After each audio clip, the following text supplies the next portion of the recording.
यहाँ हम लोग आज क्या सीखने वाले हैं, पहले इसको देखना है। हाँ जी, फर्स्ट ऑफ ऑल आप ये सीखोगे भैया ये पाई का होता है। हम तो जान गए भैया पाई का मान 3.14 या फिर 22/7 होता। सर तो बोल दिए हैं कि इसका मान पुट करके आप क्वेश्चन को सॉल्व करो, लेकिन आखिर इसका मान कहाँ से आवे किया, कुछ इसके बारे में एक्स्ट्रा बताइए। अच्छा, हम लोग एक्स्ट्रा जानेंगे ना। हाँ, अब ये तो समझ में आ गया भैया। एक चीज़ और, ये सर्कल क्या होता, ये स्फीयर क्या होता, इसके बारे में कुछ समझना है। मैंने स्फीयर समझाने के लिए मैंने यहाँ पर एक गेंद बना दिया। अच्छा, वैसे गेंद ठीक ठाक ही बना है, इतना भी ख़राब नहीं बना। ये आपका बॉल है, ये आपका सर्कल है। अब ये सर्कल क्या होता, ये आपका स्फीयर क्या होता, ये क्या होता है भैया, इसके बारे में समझाइए। और आज हम लोग आज इस सर्कल के परिधि के बारे में सब कुछ जानेंगे। परिधि से रिलेटेड जो फॉर्मूला है उस पर बहुत सारे सवाल को बनाएंगे। इतना सवाल हम लोग बनाएंगे, इतना सवाल बनाएंगे किसी ने सोची ना होगी। हाँ जी, अगेन फर्स्ट ऑफ ऑल आप ये देखो, ये स्फीयर क्या हुआ, ये सर्कल क्या हुआ, पहले इसको समझ लेते हैं। हाँ जी, चलिए जी, हम एक सर्कल बनाते हैं, साथ में एक स्फीयर भी बनाते हैं। बन गया स्फीयर। अब देखिए, ऐसा मत समझना ये स्फीयर जो है आपका ये 3D है, एक बॉल है, बॉल। हाँ जी, देखिए आपको ये समझना होगा, स्फीयर है, हियर में SP लगा दो। स्फीयर, हियर मतलब क्या होता है, यहाँ होता है, यहाँ में SP लगा देंगे तो स्फीयर हो गया, जिसका हिंदी होता है गोला। गोला, गोला देखिए हो, मैं एक गोला दिखाता हूँ आपको, हंसना मत। निम्बूड़ी, ये आपका स्फीयर है। मतलब ये क्या हुआ, ये एक तरह से 3D है, इसके हर एक भाग को आप देख सकते हो ना। लेकिन ये सर्कल 2D हुआ, सिर्फ इसके आगे वाले भाग को देख सकते। इसमें उभार भी नहीं है, सर्कल में उभार भी नहीं है, सिर्फ आपका एक ड्रॉ किया हुआ है सर्कल। ठीक है, समझ में आ रहा। स्फीयर हुआ जिसके चारों बगल घुमाओ और हर एक पार्ट को छू सकते हो। ठीक, उसको कहेंगे स्फीयर, जिसका शुद्ध हिंदी नाम होता गोला। अगेन जो सर्कल है हमारा, जिसको हम लोग वृत्त कहते, क्या कहते, वृत्त कहते, इसमें सिर्फ हम लोग इसके ऊपर वाले भाग को देखेंगे, ऊपर वाले भाग को। इसमें उभार भी नहीं है, सिर्फ एक समतल में आपका ड्रॉ किया हुआ है। बातें समझ में आई, जिसको हम लोग 2D कहते हैं, जिसके सिर्फ हम लोग एक ही हिस्से को छू सकते। और 3D क्या होता भैया, जिसके हर एक हिस्से को हम लोग छू सकते हैं। वाह, मज़ा आ रहा है। हाँ जी, चलिए जी, अपने नींबूड़ी को साइड रख लेते हैं। अच्छा भैया, ये तो हम समझ गए कि स्फीयर का हुआ, सर्कल का हुआ। वैसे सर्कल में जो कुछ पार्ट्स होता है, जस्ट लाइक ये बाहर वाला भाग जो आपको बाहर में दिख रहा ना, जैसे अभी तक हम लोग पढ़ते आ रहे थे कि भैया आपने ऐसे ड्रॉ कर लिया, अगर चारों भुजा बराबर है तो इसको आप स्क्वायर कहते थे। अगर सिर्फ आमने सामने मतलब आगे आगे का भुजा, ये आपस में बराबर, ये आपस में बराबर, इसको हम लोग रेक्टेंगल कहते थे। लेकिन अगर बाहर जितना लेंथ है उसको अगर हम लोग ऐड करते थे ना, तो उसका प्यारा सा हिंदी होता था, क्या होता था, पेरीमीटर, परिमिति। हाँ भैया, ये तो समझ में आ गया हमको।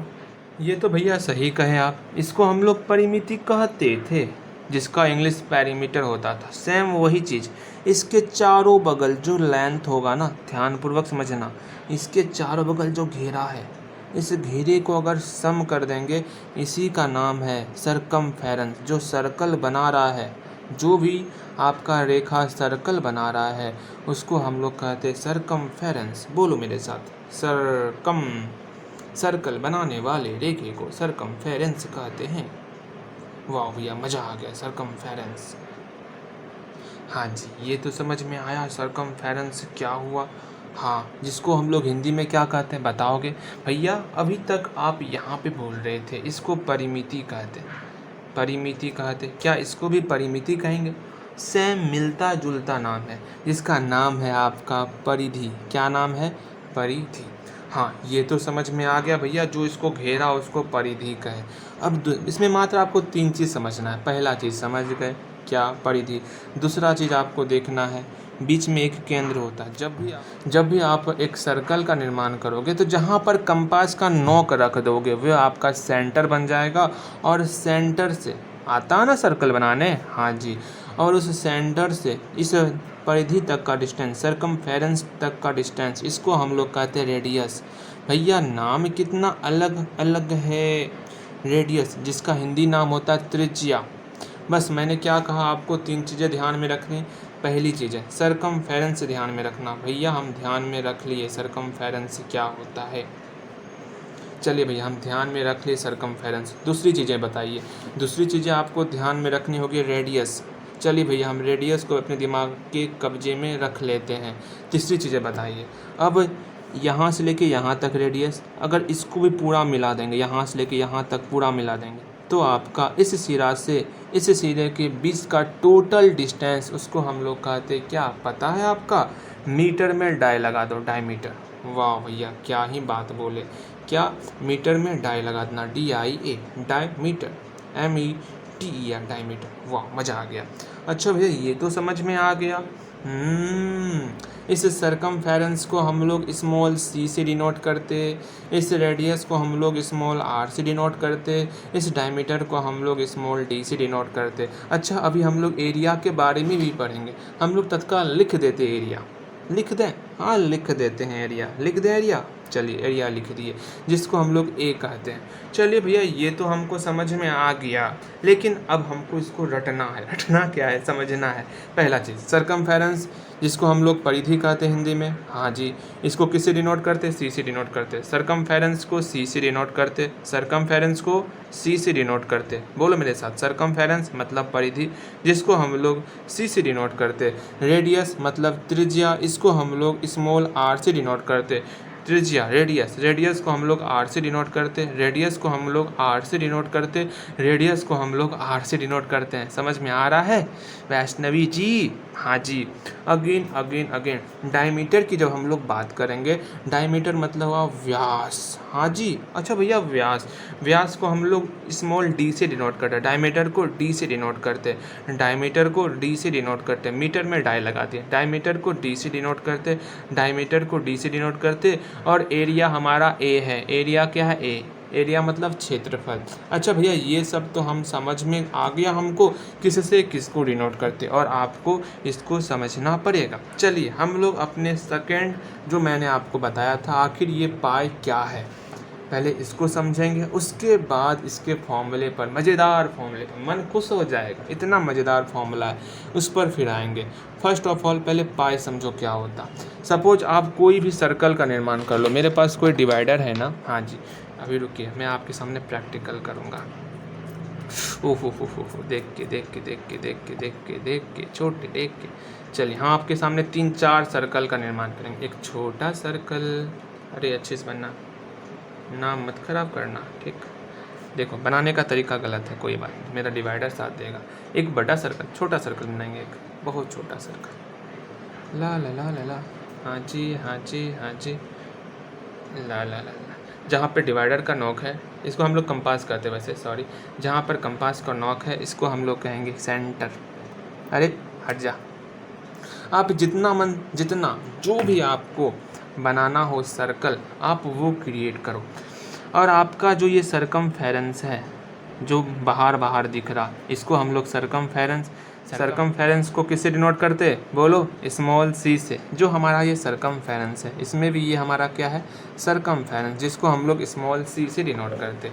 अच्छा भैया ये तो समझ में आ गया, सरकमफेरेंस ये है, हाँ जी। अगेन और ये क्या है? यहाँ से लेके यहाँ तक का लेंथ क्या है? बोलो कि भैया यहाँ से लेके यहाँ तक का लेंथ। अच्छा भैया रुकिए, हमको सोचने दीजिए।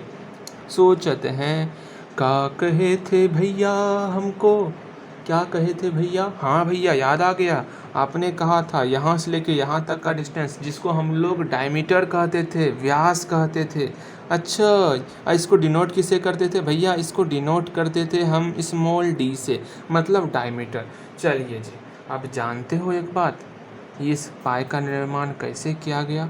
जब इस सरकमफेरेंस में का जितना भी लंबाई है वो आप लंबाई नाप लो। नाप लिया? नाप लिया आपने लंबाई? हाँ जी, आपने तो लंबाई नाप लिया। अगेन सरकमफेरेंस का आप लंबाई नाप लो। उसके बाद जो आपका डायमीटर है वो डायमीटर भी ले लो और दोनों को भाग लगा दो। तो जो भी रिजल्ट आएगा वो रिजल्ट आपका पाई का रिजल्ट होगा। भैया ये क्या कह दिया आपने? अच्छा भैया, अगर हम छोटका सर्कल बनाएंगे, इससे भी छोटका सर्कल बनाएंगे, क्या सब में ऐसा ही रूल होगा? क्या इसकी भी परिधि में इसके व्यास से डिवाइड करने पर पाई का वैल्यू आएगा? हाँ जी, पाई का वैल्यू इसी तरह कैलकुलेट किया गया था और आज तक पाई का पूरा वैल्यू कैलकुलेट नहीं कर पाया गया है। अच्छा जी, और ना ही होगा। आखिर क्या है पाई का वैल्यू? 3.1415265353589। आपका नंबर नहीं है, ये चलते ही रहेगा। चलते जा, ये आपका चलते जाएगा और चलते जाएगा। ये ना कभी थकेगा ना कभी रुकेगा, ये चलते चलेगा। लेकिन आप लोग क्या करते, यहाँ तक वैल्यू आप लोग कंप्लीट करते हो। हाँ जी, कंप्लीट करते हो ना। इसी को अगर फ्रैक्शन में करना होगा तो आप 22/7 कहते, क्योंकि 22/7 का भी जब रिजल्ट निकालोगे आप कहीं ना कहीं 7 मतलब 3.14 के अराउंड ही आता है। हाँ जी, आप देख लेना कितना आता है, देख लो, हम भाग लगा के देखते हैं। आपके लिए हम भाग लगा लेते हैं। एक, फिर आपका 0.0, 7 एकम 7, 3, 7 28, 2, फिर 0.0, 27, मतलब आपका कहीं ना कहीं यहाँ 1/4 तक तो रिजल्ट आया ना, 3.14। हाँ जी, इसके आगे और भी निकलेगा, घबराना मत, इसके आगे और भी निकलेगा। मैं सॉल्व नहीं कर रहा हूँ, ठीक। इसका मतलब 22/7 को सॉल्व करें तो दशमलव के 2 अंक तक 3.14 आ गया। लेकिन एक्यूरेट में पाई का वैल्यू आपका ये है, जो कि अभी तक आपका पूरा का पूरा एक्यूरेट वैल्यू नहीं निकला। हम लोग लगभग मान लेते हैं पाई का, समझ रहे हो, हम लोग पाई का लगभग मान लेते। तो अभी आपने क्या सीखा? हम लोग अभी हर एक टर्म का शॉर्ट फॉर्म सीखे। अगर सी कहेंगे तो सरकमफेरेंस, अगर स्मॉल आर कहेंगे तो रेडियस, अगर डी कहेंगे तो डायमीटर, अगर ए कहेंगे तो एरिया। अगेन पाई कहेंगे तो 3.14 बोलेंगे या फिर 22/7। अगर पाई कहेंगे तो 3.14 या फिर 22/7। अगर पाई बोलेंगे तो 3.14 या 22/7। अगर पाई बोलेंगे तो 3.14 या 22/7। अगर पाई बोलेंगे 3.14 या 22/7। हाँ भैया, ये तो हमको समझ में आ गया। चलिए हमको ये बताइए, पाई का वैल्यू आप बताएं भैया, बहुत इंपॉर्टेंट है। देखो, ला भैया, आपने पाई का वैल्यू बताया मुझे। क्या बताया? कि सरकमफेरेंस, जिसको हम लोग शॉर्ट फॉर्म में क्या कहते हैं? सरकमफेरेंस को शॉर्ट फॉर्म में हम लोग स्मॉल सी कहते, या कैपिटल सी भी कहीं कहीं डिनोट होता, तो कोई बात नहीं, ठीक। तो यहाँ सी हो गया, बटे डायमीटर को क्या कहते हैं? डी कहते हैं, डी हो गया। अब यहाँ से क्या होगा? तो ये सी को अकेला करेंगे, ये बटे इधर है, इस डी का मल्टीप्लाई इधर किया तो पाई गुना डी, पाई डी हो गया, इधर सी अकेला बच गया। हाँ जी, इसका मतलब सी का वैल्यू क्या आ गया? पाई डी आ गया। सी को अकेला किया तो पाई डी आ गया। ये आपका फॉर्मूला है। लेकिन यहाँ पर एक चीज़ और, इसको और तोड़ना है। डी का वैल्यू क्या होता है? यहाँ से लेके यहाँ तक डी का वैल्यू था। हाँ भैया, यहाँ से लेके यहाँ तक था, लेकिन हम जानते हैं डी जो है, एक इधर त्रिज्या, मतलब 2 त्रिज्या के सम के बराबर होता। मतलब डी आपका 2 आर को जोड़ेंगे, मतलब r + r कहो या 2r कहो, दोनों का वैल्यू सेम होता। हाँ जी, समझ रहे हो? इसका मतलब डी का वैल्यू 2r के बराबर होता। इसका मतलब डी का वैल्यू 2r के बराबर है। 2r समझ रहे हो? त्रिज्या का 2 गुना व्यास, त्रिज्या का 2 गुना होता, व्यास त्रिज्या का 2 गुना होता। इसका मतलब डी के जगह पर यहाँ पर 2r लाएंगे, यहाँ पाई पहले से था और सी यहाँ पहले से है। इसका मतलब सी = 2πr। यह आपका प्यारा सा फॉर्मूला हो गया। अच्छा भैया, सी = 2πr आपने यहाँ बताया। चलिए आप जो है यहाँ पर फॉर्मूला लिखिए। पहला फॉर्मूला जो हम लोग को ध्यान में रखना, सी = 2πr होता है। हाँ जी, अगेन। अब यहाँ पर क्या करना भैया, आप बताए थे क्या? अब यहाँ पर आपको दिमाग लगाना है। दिमाग है तो ठीक, अगर दिमाग घुटना में आ गया है तो कोई बात नहीं, मैं सर में ला दूंगा। यहाँ देखो, r = क्या होता? अब आप मैंने बताया आपको ये आर समझना, यहाँ पर दो बातें आपको समझनी होगी। आपने दो फॉर्मूले पढ़े। पहला फॉर्मूला ये आपने पढ़ा कि ये जो आपका C = 2πr, यहाँ पर भी आपका आर है। हाँ भैया, यहाँ पे हम लोग पढ़े। दूसरा फॉर्मूला आपने पढ़ा, क्या पढ़ा? दूसरा फॉर्मूला आपने पढ़ा कि D जो है 2r के बराबर होता, D जो है 2r के बराबर होता। अभी सिर्फ इस दोनों को दिमाग में रखो। मैं इसको बार बार लिखूंगा, उतना बार लिखूंगा जब तक कि आप समझ ना लो। C = 2πr, आपने समझा ये कैसे हुआ? हाँ भैया, हम लोग समझ गए ये 2πr कैसे हुआ। अगेन D = 2r होता, ये तो हमको बचपन से ही पता था, बचपने से पता था। अब हम क्या करें सर जी? चलिए जी, D = 2r होता। अब यहाँ पर आपको इस दोनों को आप किसी तरह जो करना है इसके साथ करो, लेकिन इसको कंप्लीट करो। कर लिया कंप्लीट हुआ ये। D = 2r कैसे है? C = 2πr कैसे है? ये कंप्लीट हुआ। जल्दी से बताओ। C = 2πr, कोई दिक्कत? D = 2r, कोई दिक्कत? जल्दी से, कोई दिक्कत, परेशानी, कोई तकलीफ़, कोई समस्या है तो बताओ। यहाँ तक कंप्लीट है। C = 2πr, C = 2πr, D = 2r। हाँ जी, हाँ जी, हाँ जी, हाँ हाँ हाँ हाँ हाँ जी, हाँ जी, हाँ जी, हाँ हाँ जी, हाँ हाँ हाँ हाँ जी। चलिए, यहाँ तक में तो कोई दिक्कत नहीं। चलिए, अपना एक चिरकुट भैया को लाते हैं हम लोग। चिरकुट भैया को लाते हैं। यहाँ से पहले फॉर्मूले से समझो। यहाँ मेरे पास दो फॉर्मूले, C = 2πr और दूसरा फॉर्मूला है भैया क्या? D = 2r। अब हमको R निकालना है। क्या निकालना? R निकालना। R यहाँ पे भी है, R यहाँ पे भी, दोनों से R निकालेंगे। अच्छा जी, R को अकेला करना, समझना ये X है और सब ये आलतू फालतू चीज़ है, इसको अकेला करना। तो 2πr = C, इसको इधर लिख लिए, इसको इधर लिख लिए। जैसे आप ऐसे करते हो ना भैया, कैसे समझाऊँ मैं आपको? 4 = 3x रहता था, आप क्या करते? 3x को इधर लाते, 4 को इधर करते। x को अकेला किए, 3 आपका बट्टे के उधर मतलब 3 आपका बराबर के उस पार आता। यहाँ पर 4 है, ये बट्टे में 3 आता। हाँ भैया, समझ में आया। सेम वही बात, ये x ना हो करके यहाँ पर ये r है, ठीक है। ये 3 ना हो करके यहाँ पर ये 2π है। अब 3 को जो है बराबर के इस पार भेजेंगे, अब 2π को बराबर के इस पार भेजेंगे, तो r बराबर क्या हो गया? C/2π हुआ। एक बार फिर से समझो। यहाँ पर 2πr को इधर किए बराबर C, r को अकेला किए, 2π आपका बटे में इधर आ गया।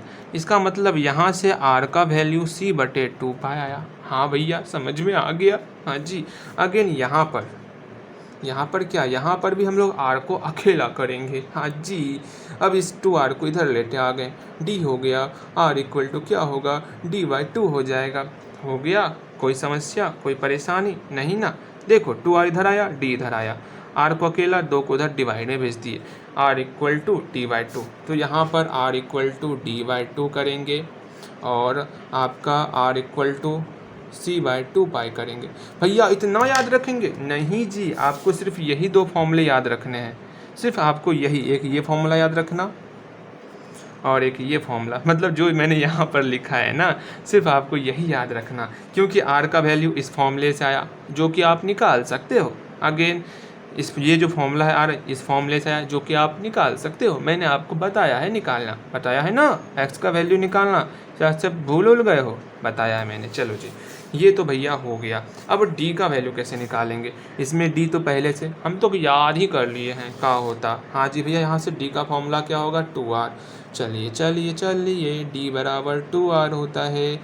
एक फॉर्मूला और भैया, आपने मुझे बताया यहाँ पर C = πd और यहाँ पे बताया था। अच्छा जी, अभी मैं आपसे ही बड़ा दिमाग लगाऊंगा, चुलबुल पांडे वाला दिमाग लगाऊंगा। भैया आपने यहाँ बताया था C = πd होता। अच्छा, इस πd को हम इधर लेते आएंगे, तो लाओ ना, तो क्या दिक्कत है, ला दिए। अब d को अकेला कर लेंगे, C/π हो गया। भैया क्या आंसर नहीं होगा? अरे ये भी होगा, लेकिन आपको ध्यान में क्या रखना, ये सब तो आप खुद से कर सकते हो। सिर्फ आपको ये फॉर्मूले ध्यान में रखने और ये फॉर्मूले ध्यान में रखने, और कुछ नहीं। सब तो उसके बाद सब मोह माया है, सब आप अपने से खुद से कर सकते हो। मतलब हम d बराबर लिख सकते C/π। भैया जी, आपने तो ये क्या कह दिया, बहुत मज़ा आया भैया, बहुत ही मज़ा आ गया। a बराबर क्या होता? a बराबर होता πr²। हाँ, ये आपने क्या कहा, ये तो कुछ समझ में नहीं आया। अच्छा कोई बात नहीं, आज हम लोग सरकमफेरेंस तक ही पढ़ने वाले हैं, अगले वीडियो में देखेंगे एरिया, इसलिए इसको घोर के पी जाओ अभी। अगले वीडियो में जब आएंगे तो इसको अच्छे से समझा के मज़ा आ जाएगा। समझ में आया आपका? हाँ जी, चलो अब यहाँ तक हम लोग अभी तक सिर्फ आपको दो चीज़ें ध्यान में रखनी है। पहली बात c इक्वल टू 2πr, दूसरी बात d equal to 2r। c equal to 2πr, दूसरी बात d equal to 2r, d equal to 2r। बातें ध्यान में आ गई? आगे चले? हाँ जी, चलिए आगे। अब क्वेश्चन सॉल्व करेंगे और आंसर सॉल्व करेंगे, क्वेश्चन सॉल्व करेंगे, आंसर सॉल्व करेंगे, आंसर सॉल्व करेंगे, हम तो आंसर सॉल्व करेंगे। सी का वैल्यू, सबका वैल्यू पता है ना? सी मतलब क्या होता है? सरकमफेरेंस। पाई मतलब भैया पता है 3.14 लेते या तो 22/7 लेते। उसके बाद आर का वैल्यू मतलब रेडियस होता भैया, डी डायमीटर होता भैया। आप मत बताइए, सब हल्का है। चलिए पहला क्वेश्चन आपके सामने, यहाँ 5 तरह के क्वेश्चन आएंगे। अब इस 5 तरह के क्वेश्चन से आपको लड़ना होगा। अच्छा भैया 4 तरह के क्वेश्चन है, चलो कोई बात नहीं, यहाँ 5वां क्वेश्चन मैं यहाँ लिखूँगा। चलो जी, पहला क्वेश्चन जो बहुत प्यारा सा क्वेश्चन है। क्या क्वेश्चन है? अगर आपको आर का वैल्यू दिया हुआ है 7 मीटर, 7 मीटर दिया हुआ है तो आपको निकालना है, तो फाइंड करना है। क्या फाइंड करना? सी का वैल्यू फाइंड करो और डी का वैल्यू फाइंड करो। फिर से क्वेश्चन समझो। अगर कोई वृत्त है, सर्कल है, यहाँ बनाता हूँ प्यारा सा, ठीक। इस सर्कल का आर दिया हुआ, आर का मतलब क्या हुआ? रेडियस। हाँ भैया, रेडियस क्या होता? एक बिंदा देंगे जो कि सेंटर कहलाता। इस सेंटर से सरकमफेरेंस तक का डिस्टेंस हमारा आर कहलाता, जो कि 7 दिया हुआ है। उसके बाद पूछा गया कि इसका परिधि क्या होगा। भैया हमको पता है, ये परिधि होता जब 2 में पाई और आर से मल्टीप्लाई कर देंगे तो हमारा सरकमफेरेंस निकल जाएगा। तो सी बराबर होता 2πr, तो आर क्या होगा? 7। पाई क्या होगा भैया पता है? 22/7। गुना कर रहे हैं सबको, 2 का 2 मल्टीप्लाई कर दिए, 22 दूनी 44 भैया मीटर हो गया। हाँ भैया बहुत हल्का था। डी क्या होगा? डी भैया होगा आपका, डी बराबर होता भैया 2r, तो 2r। इसका मतलब भैया क्या हो गया? इसका मतलब हो गया भैया कि 2 गुना आर का वैल्यू क्या है? 7 है, 7 दूनी 14 मीटर। डी भी निकला भैया। आप हल्का ये सब हम बना लेंगे, आप रहने दीजिए ना, क्यों परेशान हो रहे हैं? अरे अभी परेशान करूँगा, आप परेशान काहे हो रहे हो? इस तरह का क्वेश्चन बनाना है आपको क्या? ऐसा आपको क्वेश्चन मैं लिख रहा हूँ। आर का वैल्यू 7 मीटर हुआ, एक बार आप 14 मीटर लेके बनाओगे, फिर 28 मीटर लेके बनाओगे। 2 क्वेश्चन और क्रिएट करोगे इस पर, ठीक। अगेन सबसे प्यारा क्वेश्चन है जो देख करके मन खुश हो जाएगा। वो क्या भैया जी? सबसे प्यारा क्वेश्चन अभी तक का? हाँ जी, शायद आप बना पाओगे। हाँ बना लोगे, बहुत प्यारा क्वेश्चन है। अगर सी का वैल्यू दिया हुआ है भैया, सी का वैल्यू कितना दिया हुआ है? सपोज सी का वैल्यू दिया हुआ है 88 मीटर। हाँ भैया दे दिया गया। चलिए और बताइए क्या करना है? क्या करें? आर का वैल्यू निकालिए, आर का निकाल लें और डी का भी निकाल लीजिए। अच्छा भैया ये तो हल्का है, मुझे पता है सी बराबर 2πr होता। आर को अकेला करेंगे, पहले हम फॉर्मूला लिखेंगे। हम लोग जानते हैं, वी नो डेट, हम लोग जानते हैं सी बराबर होता है 2πr, और हम लोग सीधा फॉर्मूला को अलग करेंगे। 2πr को इधर लेते आएंगे, सी को इधर ले गए, क्योंकि हमको निकालना क्या है? आर निकालना है, तो आर को अकेला करेंगे, c/2π होता। भैया हम अपना इस चंचल दिमाग को लगाएंगे, डायरेक्ट हम इस फॉर्मूले को लगाते। हमको सी दिया हुआ है, आर निकालना है, सी दिया हुआ है, आर निकालना है, मतलब सी दिया हुआ है, आर निकालना है। डायरेक्ट हम इस फॉर्मूले को लगा लेते हैं। बिल्कुल सही, आप डायरेक्ट लगाओ फॉर्मूले को, आपको रोका किसने है? वाह। अब हम यहाँ इतना तामझाम नहीं करेंगे, सीधा यहाँ लिखेंगे r = c/2π। ये सब हम नहीं करेंगे, बहुत अच्छा। लेकिन याद रखना c मतलब r = कितना हो गया? c/2π। c का मान दिया हुआ है, चलिए जी, r = c का मान है 88, 2π 2 गुना पाई का वैल्यू 22/7। इसको सॉल्व करना है, 88/44/7, 22 दूनी 44। आता है ना सॉल्व करने कि नहीं आता? आता है। तो 28 गुना 7/44, 44 दूनी मतलब 14 मीटर, 14 मीटर। रेडियस निकला। अब रेडियस निकला तो डी का फॉर्मूला होता है डी इक्वल टू 2r। मैंने बताया है ना, सिर्फ यही दोनों फॉर्मूला आपको ध्यान में रखना। हाँ जी, अब यहाँ पर इसलिए डी बराबर क्या होगा 2r, मतलब डी 2 गुना आर का वैल्यू 14, मतलब कितना होगा 14 दूनी 28 मीटर। हाँ भैया बहुत ही आसान है, इतना आसान था मैं क्या कहूँ, मज़ा आ गया। अगेन आप बनाओगे क्वेश्चन, ठीक। अच्छा एक ऐसा, अच्छा मैं बना देता हूँ कुछ क्वेश्चन मैं बनाता हूँ, वरना क्या होगा पता नहीं। अगेन देखो डी इक्वल टू दिया हुआ है क्या दिया हुआ है, सपोज 36 दिया हुआ है, 36 मीटर। तो आपको निकालना है किसका वैल्यू, आपको आर का वैल्यू निकालना है। कैसे निकालोगे आर का वैल्यू, तो आर बराबर क्या होता भैया d/2 होता। फॉर्मूला नहीं पता भैया, आपने कहा था सिर्फ यही फॉर्मूला ध्यान में रखना है, तो रखो ना ध्यान में। तो क्या होता formula d equal to 2r, तब r को अकेला करेंगे d/2 होगा। हाँ जी भैया आ गया। चलिए जी, r equal to d/2, D का वैल्यू कितना है, डी का वैल्यू है 36/2 मतलब 18। तो यहाँ से r का वैल्यू 18 मीटर आ भी गया। अच्छा भैया ये बात है, 18 मीटर तो आ भी गया, इसमें कोई दिक्कत नहीं, हो गया। अब क्या दिक्कत, अगर c निकालने कहा जाएगा तो c इक्वल टू 2 पाया। अच्छा अब छोड़ो, अब कुछ नहीं, आपके सामने 3 क्वेश्चन रहेंगे। कितने क्वेश्चन, 3 क्वेश्चन, 3 क्वेश्चन रहेंगे। इस 3 क्वेश्चन का क्या है, अगर तीनों का तीनों से 3/3 आया तब +1 होगा, अगर 2/3 आया तो कुछ नहीं होगा, अगर सारा का सारा गलती हुआ तो बहुत सारा होमवर्क मिलेगा, इतना होमवर्क मिलेगा किसने सोची ना होगी। ठीक है चलिए जी, अब देखिए आपके सामने पहला क्वेश्चन, बहुत प्यारा सा क्वेश्चन मैं लिख रहा हूँ। अगर c का वैल्यू क्या दे दूँ, एक काम करता हूँ, थोड़ा सा घुमा के दूँ क्या, हाँ घुमा देता हूँ थोड़ा आप भी परेशान हो जाओ। 27 103 105, सी का वैल्यू अगर 105 मीटर है तब जा कर के देन हमको डी का वैल्यू निकालना है। चलिए जी, आप पहला क्वेश्चन ये बनाओगे। दूसरा क्वेश्चन आपको बनाना है कि अगर डी का वैल्यू दिया हुआ है, डी का वैल्यू दिया हुआ है कितना दिया हुआ है 35 मीटर दिया हुआ है। 35 लिख लो, हाँ चलो कोई बात नहीं, हल्का सा घूमोगे फिरोगे तब ना मज़ा आएगा। अगर 35 मीटर दिया हुआ है तो आपको जो है सी का वैल्यू निकालना है।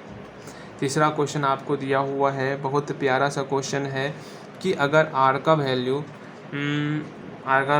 वैल्यू 50 मीटर दिया हुआ है तब जा कर के हमको सी का वैल्यू निकालना और डी का वैल्यू निकालना। चलिए जी, बहुत प्यारा सा क्वेश्चन, इसको कंप्लीट करके अब फटाफट दिखाइए, ठीक है।